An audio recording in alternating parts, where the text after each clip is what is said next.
Recorder going here. All right, cool. So, so the first question is, the first time we met, you talked about a psychedelic trip you had in Joshua Tree, which ended up kind of putting you onto this world of esotericism. Can you describe that experience a little bit and how it connected you to something that you'd spent so much of your life devoted to? Well, first of all, you can go to the opening pages of My Life with the Spirits, the sort of the prologue chapter to My Life with the Spirits, and get black and white quotes and descriptions of that Joshua Tree experience. But that was sort of the culmination of a series of LSD events that actually started a few months earlier than that at which was my very first psychedelic experience. We need to go back even further than that. I was in high school, probably in 1965, or it might have even been late 1964, and was reading articles about Dr. Timothy Leary and the Harvard experiments with LSD. And as reported in just very lame magazines like Look magazine or Life magazine or Newsweek or something like that, something available to a junior in high school in rural Nebraska. And the moment I read about the experiments going on at Harvard, I immediately knew that if I ever had the opportunity to have that experience, I would take it. I would take it like right now.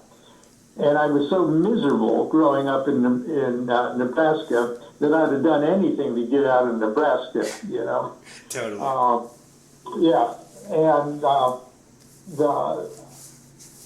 all my life, even though I was sort of raised as a Methodist, as a Protestant, I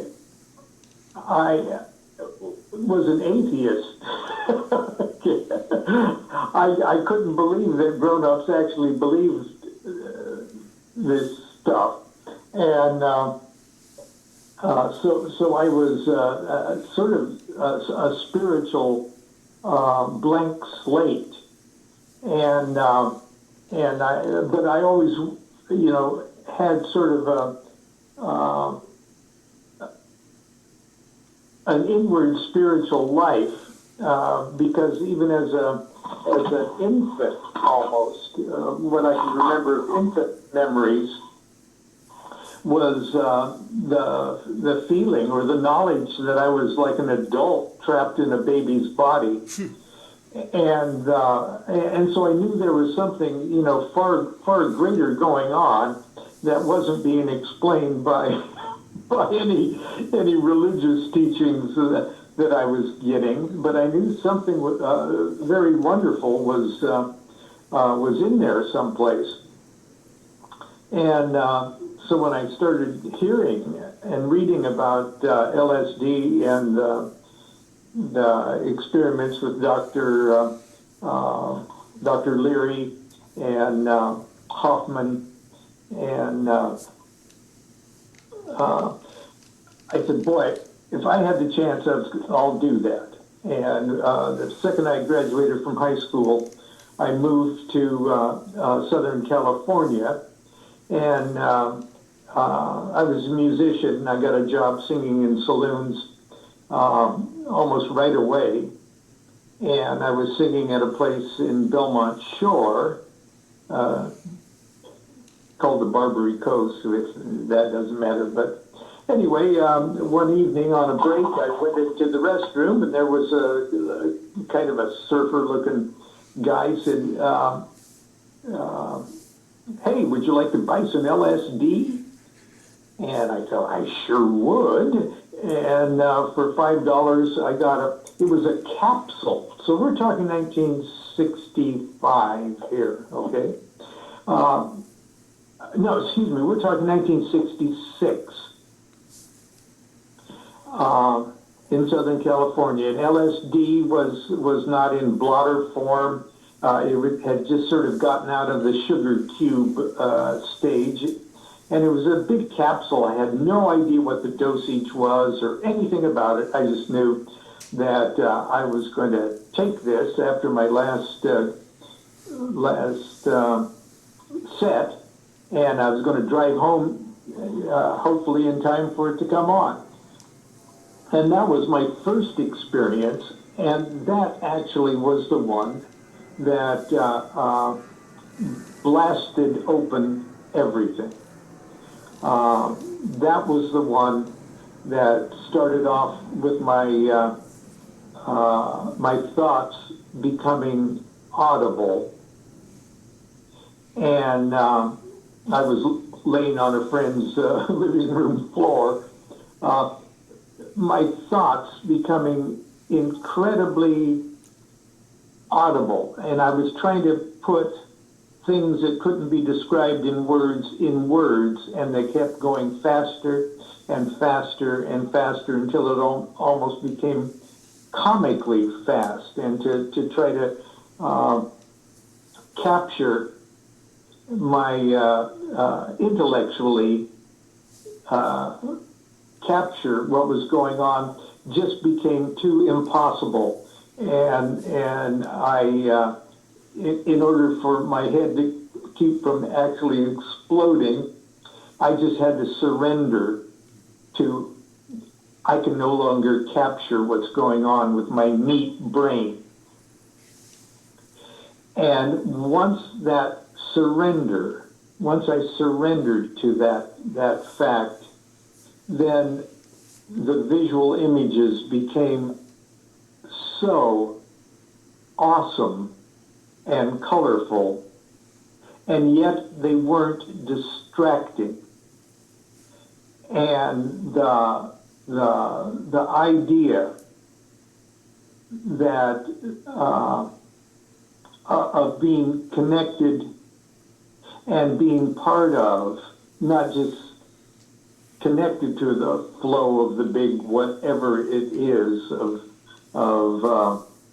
being, but that the being was actually me, and that everything everybody was looking for when they were trying to wrap their brains around the concept of God was already there, already happening, and that it was more wonderful, more timeless, more eternal than anything that I ever even tried to imagine.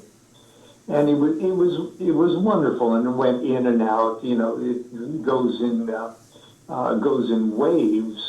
But every one of the waves was a new form of ecstasy that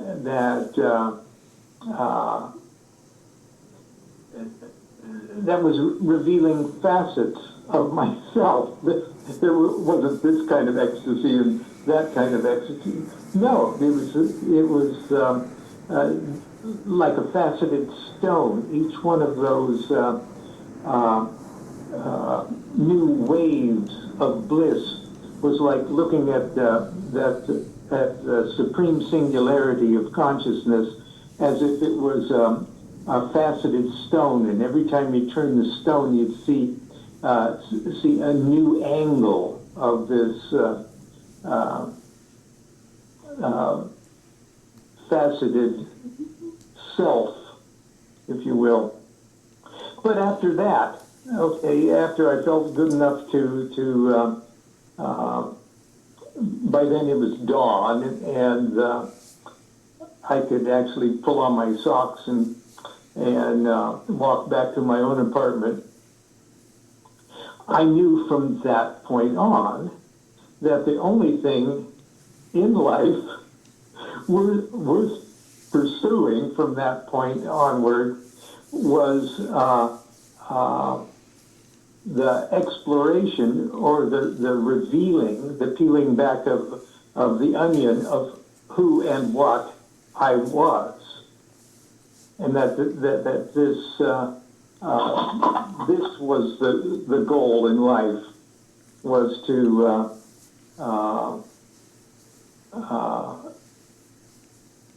reveal to yourself.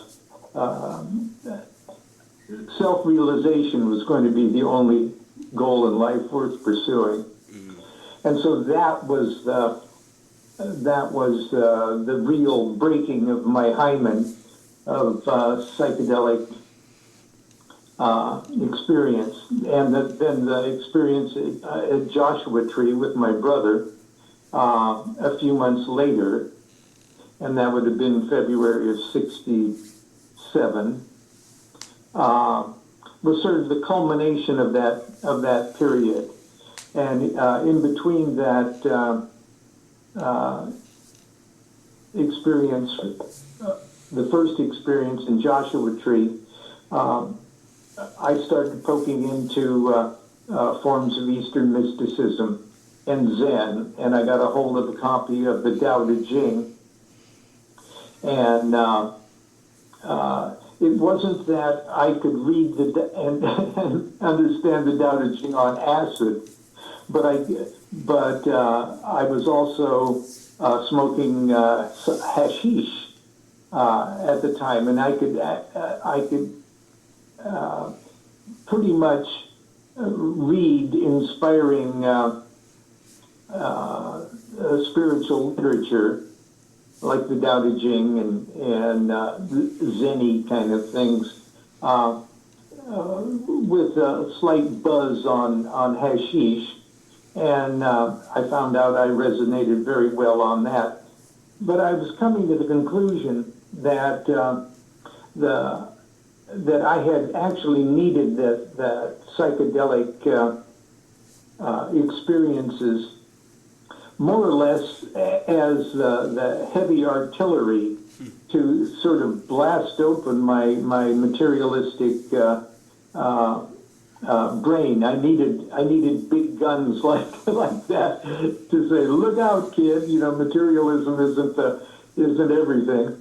But once that was comfortably open, once those doors had been swung wide open, then I realized that there were more profound and lasting ways to go about it, and that's when the mysticism, the magic, eventually said, well, I got to utilize this in a more direct and focused manner than just passively getting right. Totally. and watching it like a cartoon, So. And I think that. Oh, go ahead. Sorry, finish. No, I just knew that I had to be the main character in my cartoon. That's a great way to put it. I really like that. And that kind of leads me into my second question, which is, these kind of, there must be some similarity between the, as you were kind of talking about, the revealing the layers of the self within, both the practices within magic or, Eastern mysticism, as you were talking about, and taking psychedelics. So I guess, in what ways are those different, and in what ways are they kind of similar? And is there things that these experiences, whether it be a magical experience, could teach us about psychedelics, or a psychedelic experience could teach us about magic? Well, it's different in so much as you're not, the rest of your faculties aren't incapacitated when more or less scientifically approaching ceremonial magic. You've got other wits about you that are sort of obliterated, uncontrollably, chemically obliterated for the time being while you're focused on other things. The idea is that imagine that everybody naturally has the chemical mix in their systems to experience what I was experiencing in those early LSD and psilocybin experiences. And that now we're finding out that during a sort of a natural death experience, that those certain chemicals are secreted in your own body to sort of put you in that same state, which is a very comforting thing to think about. But it's really not practical, at least for me. It's not practical to have such a near-death, profound experience on all of those other levels, as I'm just trying to raise my consciousness just one step higher in my own path, my own sequential path of self-realization. And so that's where the magic comes in the ceremonial magic practices, in a sense, are just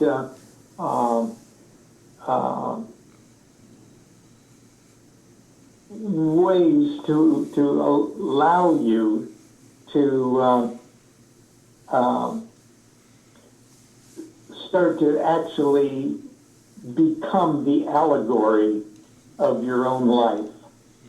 If that's a terrible way of putting it, but and as you can see, this is why I didn't want to write down all of this shit. No, I think it's a wonderful way to put it. Yeah. But I really don't even suggest that, or I don't presume to suggest that everybody in their path of magic, take LSD or smoke a little hash or something before meditation. If you want to do that, that's fine. And there was a time in the 60s where I thought, wow, man, if everybody took acid like this, there would be freaking world peace. Nobody would ever pick up a gun again, And, I thought, well, this could be the panacea for the whole world. And, but I don't think that anymore, okay? I don't, if everybody had the experience that I had, yeah, nobody would pick up a gun ever again. Nobody would even eat a hamburger ever again if they saw what I saw. But it's I don't feel that is true, because I think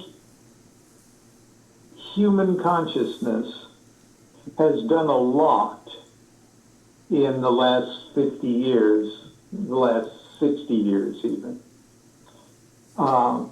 It's a different consciousness world. You got to remember, I was born in 1948.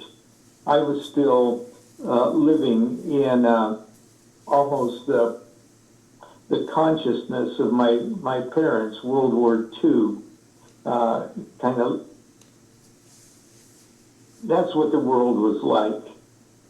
It was, if you watch the movies of the 40s and 50s, you'd see what kind of consciousness was going on. And, not that I think that the world is, better or more enlightened, but it's certainly different than it was. Okay, I really think that human consciousness does evolve, or perhaps even devolve, in waves. And it really took a psychedelic experience to snap me out of that level. But I was raised in when I was young. There wasn't even television in my life for the first couple of years, and we've been changed. We've been changed by television. We've been changed by international communications. We've been changed by wars. We've been changed by lots of things, and now we're being changed by the computers and AI and all of that. We're different human beings. We are living in the dystopian future right now, and so the how these psychedelic explosions, these quantum leaps with the drop of a pill, how that's affecting new people from that environment. I'm almost not qualified to even voice an opinion on the matter. I was born in 1948 in California, but I was raised in Nebraska, where it was freaking 1848 in as far as the kind of consciousness of the community that I was in. So you're talking to a dinosaur here.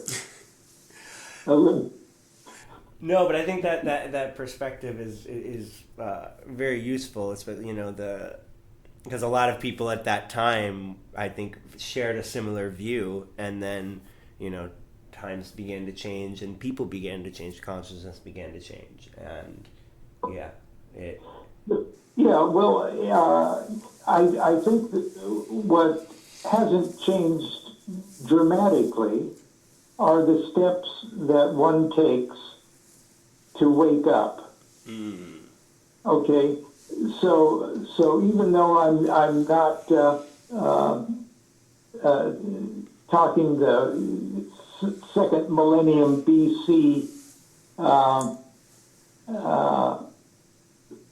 speaking from a voice of second millennium BC, like the Bhagavad Gita or the Mahabharata, or where Krishna is talking, Yeah. in the Bhagavad Gita, I'm not, even though I'm not talking from there, the truths of the science of unfolding consciousness are more or less the same, okay? Or so very similar as to be, comfortably usable still. And I think the magical revival from what we might the 1700s through the mid 1900s, the Hermetic magicians, okay, is the same thing. The process of unfolding are pretty much the same. Tried and true. What has changed is the square one from which the devotee or the initiate is starting from. And that's been changed by the culture around it. That's been changed by the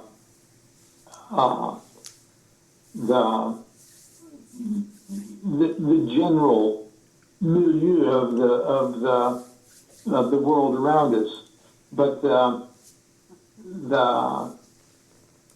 that's why the processes of ceremonial magic, in a sense, are timeless in and of themselves. and you can see the same landmarks of the ancient Egyptians. You can see the same landmarks of magic still at work and still pretty damn viable today. So the study of ceremonial magic isn't that, ooh, I'm trying to emulate the late 19th century magicians. Oh, so old-fashioned. No, he's drawing pentagrams. No, they still pretty much work as well as they did, 2,000 years previous than that. So. Absolutely. I think talking about the square one, we're very much more kind of connected with each other now, and like our minds are, I don't know, are a bit more like with the internet and stuff more connected. I want to maybe switch gears a little bit here, but you said before in regards to like spirits, angels, spiritual entities, that these are all in your head, but you just have no idea how big your head is. When taking psychedelics, people sometimes feel as if their mind is being expanded, and in some states may feel as if they encounter entities, and this, potentially helping them see a little bit bigger how big their head is. So if spirits and the like exist in these more backcountry, unexplored regions of our head, would familiarity with working with these entities through ritual help guide one through the psychedelic experience? Yeah, theoretically, yes. And not only that, but it helps you, it gives you a vocabulary to describe to yourself, if no one else, to describe to yourself what's going on. It's, language is not perfect, but it helps. Okay, and things like the categorization of spiritual beings, angels, archangels, spirits, intelligences, and such, are a way of giving yourself a language, letters, words, to describe what is pretty much undescribable otherwise. So we could label these angels and these spiritual monads of forces like Legos. We could label them anything, okay? The objective reality of them is no more truly objective than the shape of the letter A fits nicely into words that have an almost infinite number of meanings, and so the language of magic gives us language to engage in an inner monologue, if you will, and it makes it sort of convenient. When I say it's all in your head, you just have no idea how big your head is. The idea that mind is not restricted to the meat in your cranium, and that's one of the first kind of things you discover during a profound psychedelic awakening. You know that you're not restricted by the meat that's carrying what you think is the center of your consciousness. The center of your consciousness is the same as the circumference of the universe. And so there's, in a sense, there is no outside of yourself. Well, first of all, everything that you think is outside of yourself, the information is given to you with senses that have to be interpreted by inside yourself. Okay, so you can hit your head on the car door and you say, well, the car door is outside of myself. Well, yeah, but there is no outside of yourself, because the idea of the car door has no meaning to you outside of yourself. You have to process the idea of the outside of the car door is in you, so gee. So it's no big stress to say, well, I'm totally responsible for my entire perception of the universe, of reality. And so the magician says, well, it's all within me. These spirits, demons even, they're not outside of me. I'm not being possessed by anything that I am not already possessed with. It's just, well, how am I dealing with it at the moment? And, from that point of view, I see, gee, that's a very healthy way to look at things. Mm-hmm. No, absolutely. And you kind of just led into my next question, which is about language. And because, the tradition of magic it's a very long tradition of classification of entities, states of consciousness, levels of reality. Could these... Yeah, as you were saying, I think you kind of already answered this a little bit, but can these be used to help better develop a language to describe psychedelic experience? And if so, what particular aspects of classification do you think would be most useful? Like entities, or like, the Sephiroth, states of consciousness, levels of being? What would be most useful, do you think? Well, what's useful for me might not be useful to you. My wife just hates the Kabbalah. She, it's the, and I just love it, but I guess the easiest answer is, yourself what is best for you and what you resonate to. That's why, today we have so many different traditions and sort of spiritual religions out there, and some people are really resonating very well to their new point of view of pagan concepts. And the pagan archetypes, and other people that are into Norse, and they're into Native American, and they're into Chinese, and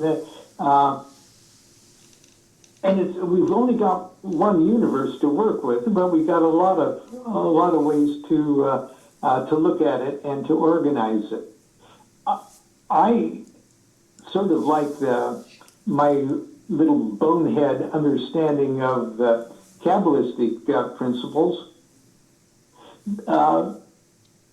because they more or less seem to accommodate my really, really simplistic mind. I'm not a mathematician, but I can see that the spiritual relationship between like prime numbers and things like that. And I like this idea that the Kabbalists just did things simply. They said, well, mankind's made in the image of God, so just look at yourself in the mirror and you're looking at God. Hey, that works. They could have said any number of things would still be true. But then you look at your hands and you see you got 10 fingers, and your hand is a creative thing. It kind of separates us from most other forms of life, that we can create things with our hands, and got 4 fingers working off of a single digit thumb, and so those 4 digits represent Yod, Hey, Vav, Hey. Just split the universe up into four just to think about it for a while. And then you got a fifth thing like your thumb, your opposable thumb, which makes us really separates us from other lower life forms.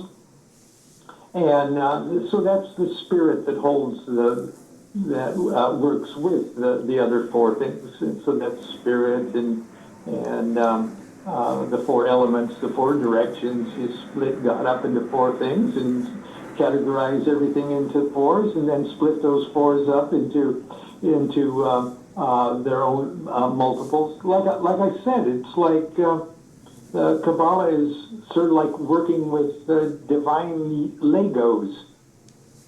And you put so many Legos together, they make the hand of a bigger Lego creature that makes again, you look at things in the natural world, like you got four fundamental forces of the universe. That's the same thing as fire, air, water, earth, and Kabbalistic principles they sort of satisfy the intellect, the meat part of your brain, and at the same time they sort of free it to view everything in as spiritual metaphors too. So for me, the simplified view of Kabbalah is quite satisfactory. Now, I don't use the Kabbalah along with the Bible, but you can use the Kabbalah along with anything. You can use the. So I'm not really a sectarian Kabbalist. I'm a chicken Kabbalist. But and I think every Kabbalist has to be a chicken Kabbalist too. So I don't know. I'm not answering your questions very well. No, Lon, your digressions are gold. Don't have no fear. This is amazing. So I guess my next question, in traditions of magic, a series of skill sets are often taught, like control over the mind, visualization, and the like. Could these be used as tools to help better navigate someone through the psychedelic experience? And if so, what practices in particular in a magician's repertoire do you think would be most useful? Visualization and stuff. All that's very helpful. The most helpful thing is the ability to focus for a significant amount of time on one thing. So the meditation aspect, the concentration. Right. Dharana and Dhyana, okay, the Hindus would call it. But it's focusing on one thing for a time, even for a timeless instant, is probably the biggest practical help. And I don't think that I would be appreciating any of this stuff without even my dilettante's experience with meditation and pranayama, control of the breath, and just, classic yoga 1A. It's very cool. Yeah, awesome. Sorry, Lon, you still there? What's that? Oh, sorry, just making sure you're still there. So both magic and psychedelics, not just as you were talking about, are potentially tools to give you this experience of oneness, but can also affect profound change in one's life, or finding more meaning, finding more connection. Sorry? Your voice is breaking up on the phone. Yeah, here, I'll just hold it a little closer. So both magic and psychedelics can definitely be powerful tools to affect, not just this experience of oneness that you were talking about earlier, but also profound change in one's life, greater, sense of meaning, deeper sense of connection with the world around them. And so what do you think is the similarity between these, or gives these such power to kind of change one's life? Oh, potentially, there's no end to it. Okay, but everybody is different, and everybody comes at both magic and psychedelics from their own direction. And not to abuse or misuse the terms, but pretty much if you're a bit too crazy to begin with, neither one of these things, neither psychedelics nor magic, is going to be particularly healthy. So. But if you're not, it just depends on your situation. I was almost too lazy to be too crazy to begin with.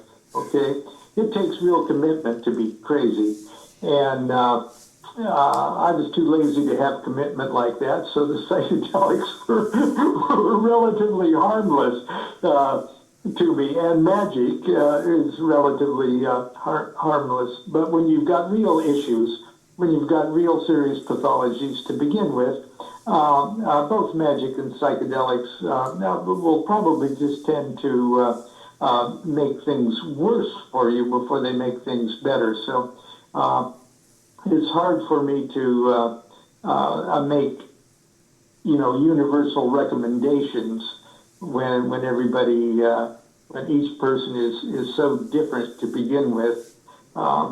That I would hate to be responsible for saying, "Oh, I think you need to take a bunch of acid."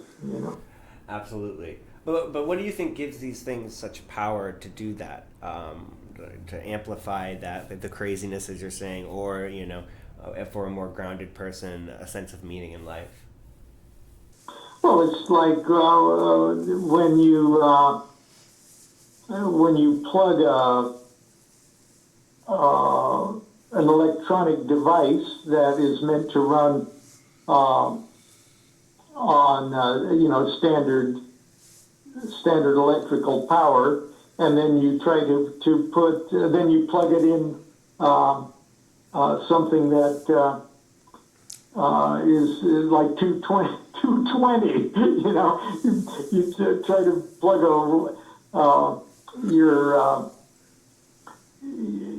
your television set into something that's meant to power a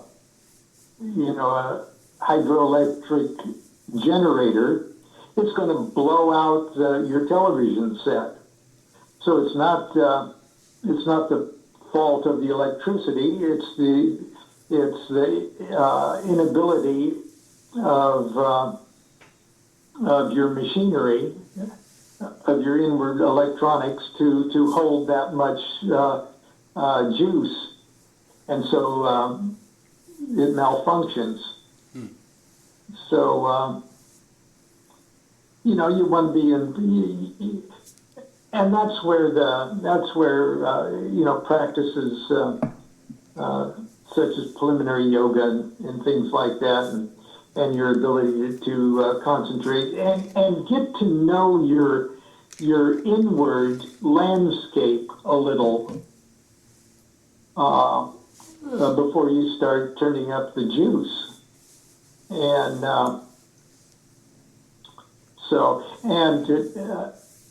again, I'm telling you, I've had no experience with like ayahuasca and other things like that. So I'm just speaking from a very psychedelically pedestrian point of view here. No, but I think it's very useful. So switching gears a little bit, psychedelics and ritual have been used together many times in history, from the Eleusinian mysteries in ancient Greece to Crowley's Rites of Eleusis in the modern era, to even the Burning Man Festival, which has many ritualized aspects. So why do you think these two are often linked? Oh, they're potentially great benefits. Okay,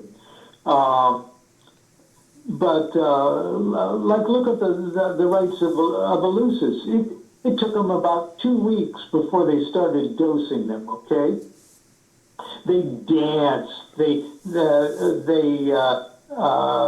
bathed in the sea, and then they danced their way all up to the citadel of Eleusis, and there was music and leaping around and having fun and chanting and everything else.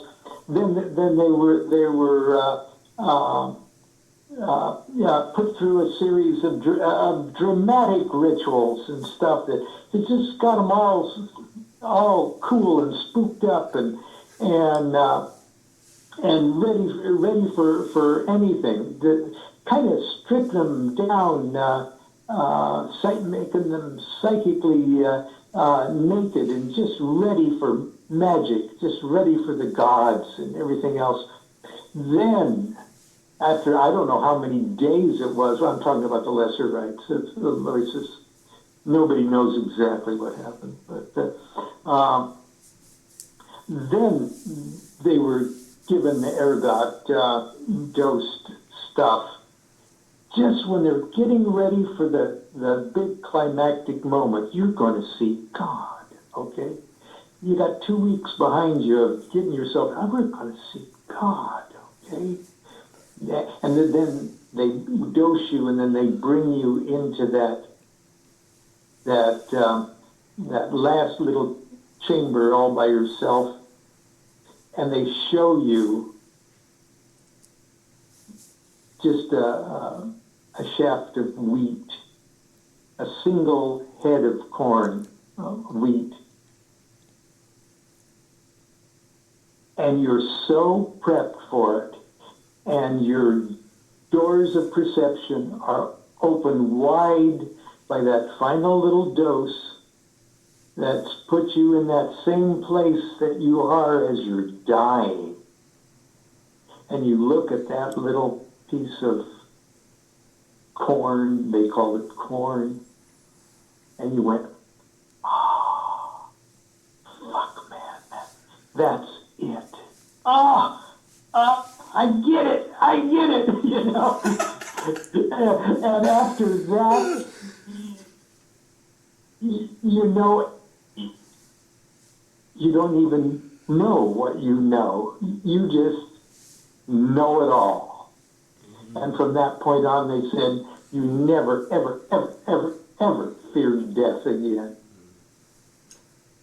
Now, the same stuff's kind of going on like at Burning Man. Burning Man is that kind of experience, and you're dealing with the heat, and you're dealing with the music and the drumming and the freakiness of everything else. And if you're there for a spiritual awakening, a little dose of that stuff at the right time is just going to do it to it. Crowley's rites of Eleusis were so weird. It had really nothing to do with the rites of Eleusis, the traditional ones, but it was a series of dramatic rituals. The first couple of them that they did, it was open to the newspapers and everything else, and he was feeding these guys peyote, okay, and mixed with fruit juice and alcohol and stuff like that, and every few minutes or every few sections of the ritual, they would ceremonially pass this around to everybody. And by the time they were through listening to all this poetry and watching all this action and everything else, everybody's mind was, totally blown. They got good reviews in the newspaper, and the reporter went home just absolutely bombed out of his mind. So it works, or it can work. But so could anything if your doors are already ready to be thrown open. Mm. So you're saying it's all about that preparation. It's all about that kind of, preparing one for that experience that's the kicker. Yes, and if it appears to that be not being the case, you say, "Oh, I just took it, and all of a sudden, all of this happened to me." No, your whole life happened before.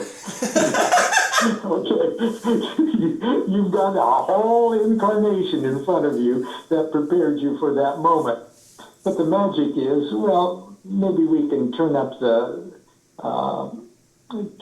juice on that preparation period. Totally. All right. So my next question, we've kind of already talked about this a little bit with, the mental state beforehand, but are there any potential dangers in combining magic and ritual with psychedelic use? Yeah. But if you're going to worry about that, don't do either. Fair point. So, second to last question, we've kind of already talked about this, but there's a very common theme in practitioners of magic and users of psychedelic of striving towards an experience of the infinite.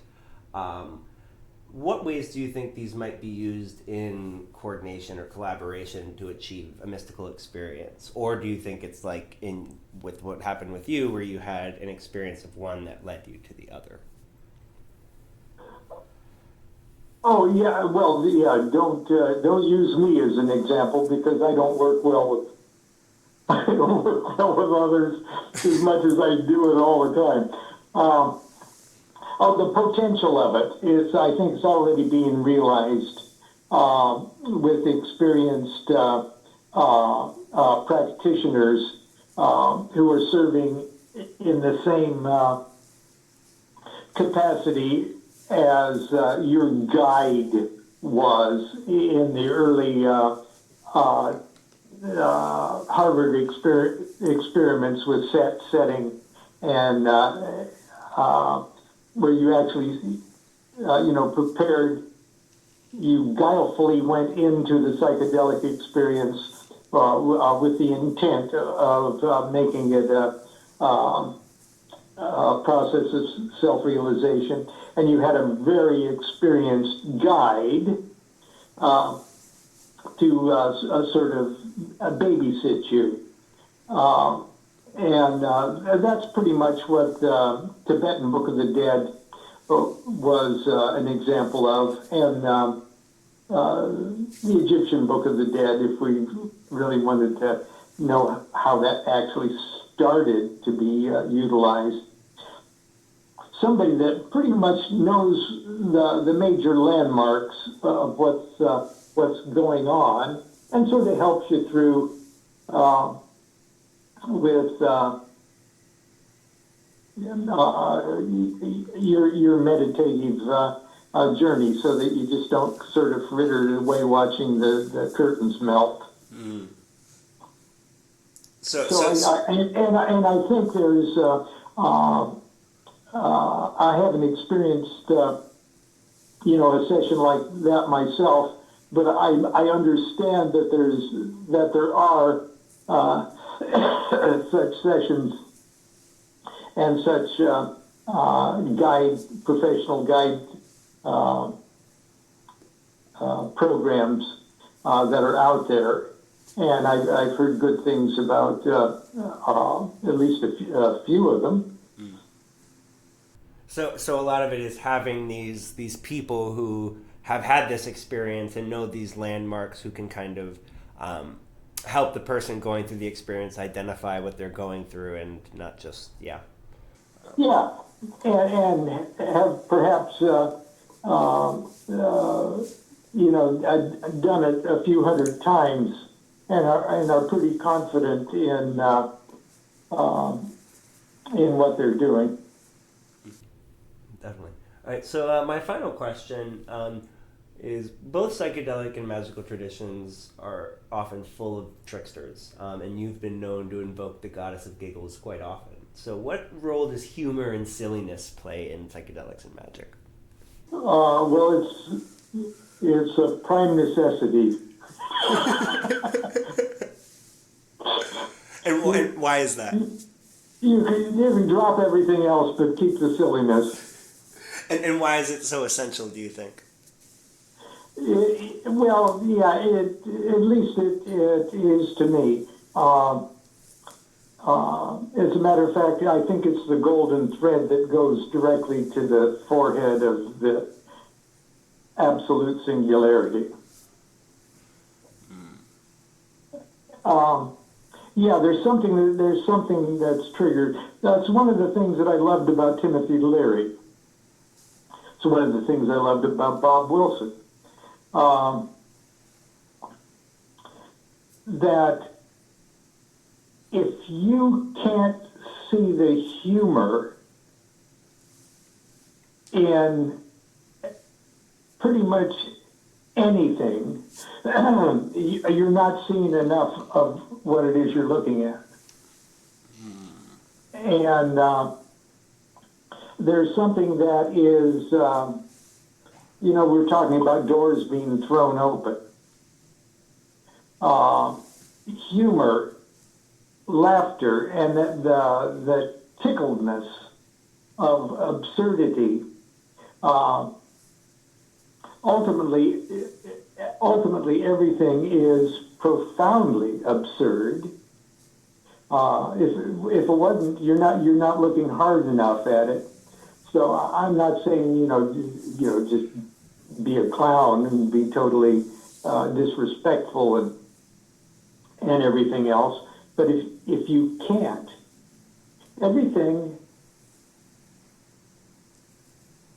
you can't look at the singularity while still having a reality of an opposite. Everything, truth contains within itself its own opposite. If you can't wrap your brain around, you can't, a situation, a level of consciousness where there are no opposites, then you're not looking at things from a high enough perspective, okay? And I can't communicate anything deep enough without delivering it with a bullet of humor.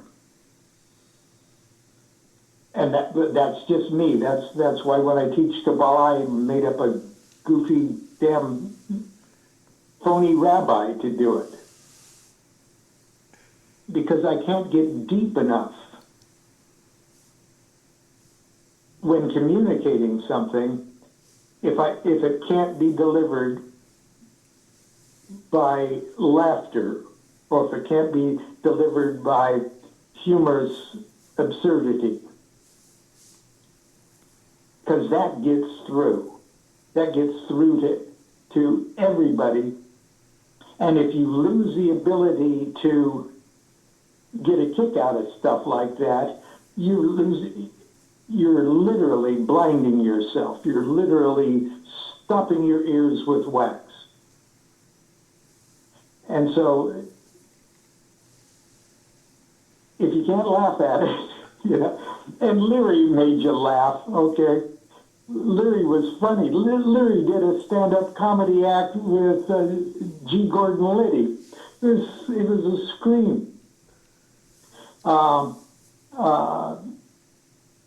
You can see humor in Yogananda. You can certainly see humor in Crowley. The things that we like about politicians is humor. Mark Twain is a freaking saint, and he's a scream. Okay. Humor is very, very important. It is to me. It's essential for me. So one of the greatest, somebody in Wikipedia or somebody in describing in a few words my work, I'm proud to be called a magician, and I'm proud to be called a songwriter, and I'm proud to be called a musician. But what I'm really proud to be called is a humorist. And Well, that's it. Yeah, I guess it's the fool, right? Leading you back to the infinite. Yes. Yeah. All right. Well, Lon, thank you so much for this. This has been absolutely wonderful. So helpful and yeah, just very enlightening. Thank you so much. Well, you bet. Good luck with your academic adventure, Thank you so much. Yeah, and enjoy Europe. of course. Yeah, no. Then you stay warm and dry up there in Sacramento. Spring's Thank coming you. soon. All right. All right, Lon. Well, you take care, and yeah, let me know if you're moving back here and you need some help. You just call. All right. All right. I will. All I right. haven't thanked you properly for your last heroic aid, but we really appreciated it. Of course. Well, this is more than enough. Thanks. Okay. All right, Lon. Well, you take care now. All right. Bye bye. All right. Have a good one. Bye bye.